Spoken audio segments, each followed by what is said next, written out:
happy new vlog. I am headed to a shift at my ice cream scooping job, and I thought I'd take you along behind the scenes. It is a weekday and it's a morning shift, and these shifts are crazy slow. One, because nobody wants ice cream at 10 in the morning, and two, it's a weekday, so people aren't necessarily out and about shopping. So most of my shift, I just sit there waffling, and I don't really serve that many customers, so I can film a little bit. And that's also why I don't really dress up for these shifts. I wear a sweatshirt because it is getting cold, and I do work with ice cream, so it's a little chilly. Part of our uniform is that we don't really have a uniform. We can wear whatever we want. So I wear my sweatshirt and then like some workout pants. We do have to wear like a headband or a hat, so I'm wearing this. But again, because I won't really be seeing that many people, I just throw my hair up, no makeup, my glasses, because it's easy. So let me take you to work, but I'm not gonna show you where I work because I want a little bit of privacy, but I'll just show you some BTS. And not that BTS, though I wish. All right, we're at work, and this, of course, is all of the ice cream. And we have even more ice creams over here, good stuff. But today we will be waffling, so this is what the waffle station looks like.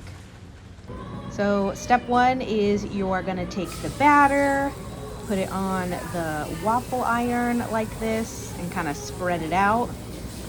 This back. And then you just close it and let it waffle.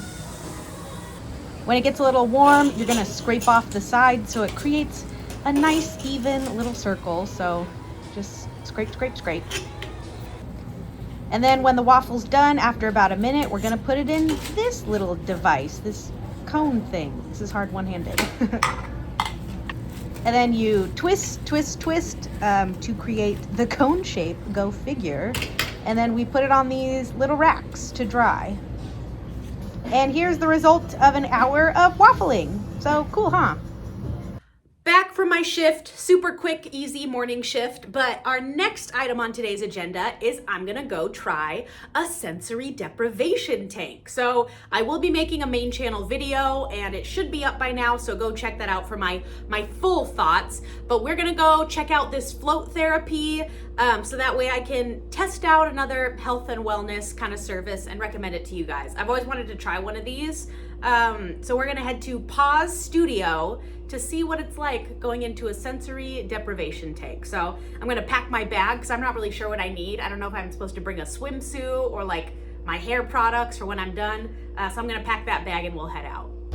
All right, so we've arrived to Pause Studio for my float therapy session. So they have a lot of cool services here. I think that's their light therapy room. I know they also do IV drips. This looks like a personal sauna room, cute little seating areas. So lots of cute rooms and services here. So this is my float pod that I'll be floating in for an hour in my little room. Hello. And I guess I shower off first, or at least rinse off before hopping into the pod.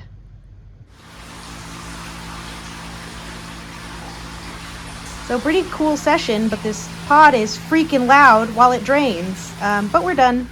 Just got done with my float therapy, and holy crap, was that an interesting experience. Again, I'll have a full video on my main channel about all my thoughts, but the Spark Notes version is I was able to meditate so deeply in that tank that, I don't know, I feel like very inspired. I feel weirdly creative, which is not something that I was expecting from that. I don't recommend sensory deprivation tanks for people that are claustrophobic or don't meditate, because you're just gonna be bored. You're just gonna be floating for an hour being like, okay, now what? But I was able to go to my happy place and kind of fall asleep, but still meditate. So I don't know, it was a really cool experience. I don't know if I'd do it again, but I would recommend it as just like another thing to try out and see if it can help you find clarity and guidance in life. But I'm so tired. It made me exhausted. Like I essentially took a nap and it made me more tired. So I'm probably gonna go to bed early tonight, especially because we're gonna head to my parents tomorrow and run some errands beforehand. So lots to do tomorrow. So I'm just gonna call it an early night. But I'll show you the fun thing we have planned for tomorrow, because I have a fun little surprise. Although it's probably gonna be in the thumbnail. So I'll see you tomorrow. It's the next day and I just stopped at Michael's to get a bunch of new crafts. Over on my main channel, I decided I want to be doing a craft every time I tell a story. So I just got a bunch of stuff from Michael's. I won't show you everything, but it's like latch hooking stuff, some foam crafts, like essential oils, which was on clearance so I could make candles. So little things like that.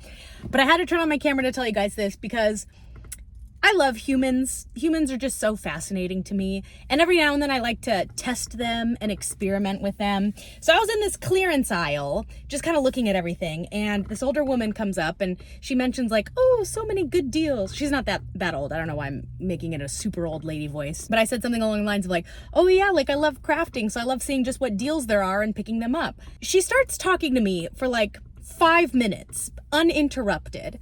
And I was kind of thinking like, all right, I have time today. Let's do a little experiment on this woman. I'm gonna see how long I can stand here and not say anything and just see how long she goes. I don't know why, I just think it's fascinating. And so what's important about doing this experiment is your body language. So like if you keep turning away or being like, yeah, okay, like they're gonna stop talking. But if you just face them, stand with them and just keep nodding, people can talk for forever.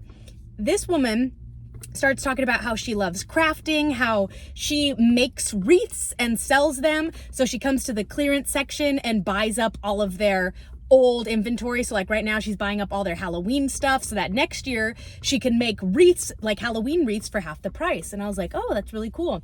Then she starts telling me how she also makes and sells aprons. So she picks up little clearance items to make these aprons. She then tells me how she used to be depressed and makes these crafts to get out of the depression because her husband worked so much that she'd be home alone all the time and didn't know what to do. Then she starts telling me about her husband's job. Then she starts telling me she started making these aprons because her daughter has her own business. And in fact, her daughter just launched this website, so she's really excited to help her out and get inspiration. And she's kind of a little entrepreneur, just like this woman's brother, who actually, funny story, when he was in the 2nd grade, he needed to save up for this laser beam. And then when he bought the laser beam, he realized there was another one with 3 laser beams. So he sold that one for the same price the 3 laser beams one cost, and then saw one with 6 laser beams. So sold the original one, bought the other one, and then he started asking for 2 sandwiches in his lunch. And turns out he was selling the second sandwich for a couple of bucks and was just making money. So from a very young age, she was an entrepreneur. You guys get the idea. This woman was going on and on and on, starting her own new topics, starting talking about everything. And I just stood there and just listened, let her get it all out. You could tell maybe she didn't have that much interaction or something. But it was really interesting. And after about 20 minutes, I kid you not, I was kind of like, all right, well, it's good talking to you. Like, I have to go. Like, I kind of started to get, I don't want to say bored because she was interesting, but it was just like, all right, I'm getting hungry. I need to go. But humans are so interesting, and I don't know, maybe it's the lack of interaction from the past couple of years, but I just thought it was so fascinating how she's able to just essentially talk to herself, and I'm just a sounding board, echo chamber, just nodding away. So really interesting. Anyway, for today, we are heading to my parents' house, and I'll tell you a little bit why. I feel like I don't know, leading up to some big surprise. It's not a big surprise, but I'm also hungry, so maybe I'll stop for food. So I'll see you in a little bit. Is it alive? Yeah, it's alive. It's alive? Yeah. No. You gotta wait.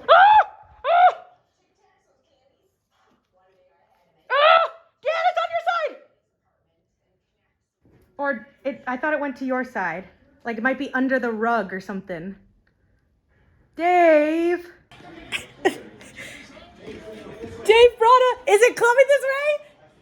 Dave brought a mouse into the house. A mouse in the house. I'm not coming over there. Did you get it? Did you get it? Ah. We got the mouse. That was terrifying. Dave, you're a murderer. How could you? All right, so now that whole mouse debacle is over, I can talk to you guys what I'm doing at my parents' house. So obviously laundry. I haven't been coming here as often because I have my new ice cream scooper job, so haven't been coming as often. But my mom is headed to Hawaii with my aunt. So we're gonna steal Noodles for the week while she's gone. I'll tell you all the story about Noodles because technically she's my dog. I'll tell you about that tomorrow. But we're gonna take her for the week. I haven't been able to take her ever because she and Daisy were always really attached and they couldn't be separated because then they'd get really sad and anxious. But since Daisy has passed away, my parents were like, yeah, maybe you can take Noodles for the weekends or maybe a week or two when my mom's not here. So that's what we're going to be doing. So Noodles is going to be our special guest in the next couple of vlogs and maybe the next couple of main channel videos. We'll see, because Noodles is the best dog ever. So I'm coming to collect her dog bed, her food, her toys, her leash, everything. So we're going to have a fun week and testing out what it's like having a dog in an apartment. So I'm going to load up my car with all of her crap, and I'll see you guys tomorrow. Good morning. I'm joined here with my bestie Noodles. Look how cute she is in her little dog bed. And we're with my other bestie, Starbucks, my little mermaid, and my little nugget, because we need coffee and I wanted to bring Noodles along. Oh shoot, a car's trying to get out. You like the pup cup? Oh, I think she likes the pup cup. So cute. Oh my gosh, look how pretty the sunset is right now. I have some unfortunate Noodles updates. Come here, Zoob. Hello. Hello, Missy. Come here. So unfortunately, the past 24 hours have been an absolute disaster with this little one. So we call Noodles Needy Noodles, and for a reason. So last night we got in, she explored my apartment, was having a great old time. We were hanging out, having a good old time. I take her for a nice long walk this morning to get her tired, and then I go to the gym for 1 hour. I was leaving the gym and I got a text from my downstairs neighbor, and he says, "Are you hearing this?" And I texted him back like, "Uh-oh, I have a dog in the apartment. I hope it's not that." And he goes, "Yeah, it's that." So I ran home and like I get Noodles, I put her collar on, I take her down to my neighbor and I was like, "Hey, what's going on?" And he said she was barking so hard, I thought she was going to hurt herself.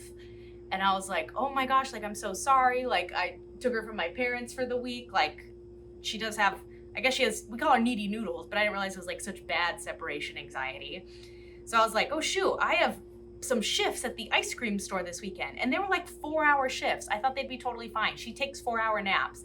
And I just kind of planned to get her really tired beforehand, get her full on food, and then she would go right to sleep. So we took a really long nap, and then I took her for another really long walk, like a nice half-hour long walk, and just really got her tuckered out. I brought her back, I gave her a busy bone, and then I was like, all right, I'm just gonna pretend to leave and stand outside my door to see if she, like, that worked, because now she has her bearings, like now she knows, okay, I live here, I'll be back, like I'm not just dropping her off randomly. So I stand outside, and 5 minutes later, this little girl was howling like I've never heard her howl before. The most painful, sad, devastating howl. I've never heard her make this sound. She was also scratching at the door so hard, I thought she was gonna claw her way through like Alcatraz. And then there was like intermittent barking with this howling, and I heard it for 1 minute and I'm like, oh my gosh, that's what he was hearing for an hour straight. I feel awful. And I did all the right things. I got her super tired, gave her food, like let her know that I live here, and it's just not gonna work out, which is so sad because I love my Noodles. And she's like the most cuddly, sweet, wonderful, like amazing dog, but she is so needy that she can't be left alone for 5 minutes. And it's not this way at my parents' house, obviously, because she's lived there for, 10 years now, that she knows that's her home and that they'll be coming back. But here, it's just too new for her. She's just not comfortable enough to be like, oh yeah, I'll see you in a little bit, I'll just nap. And so she's just too scared.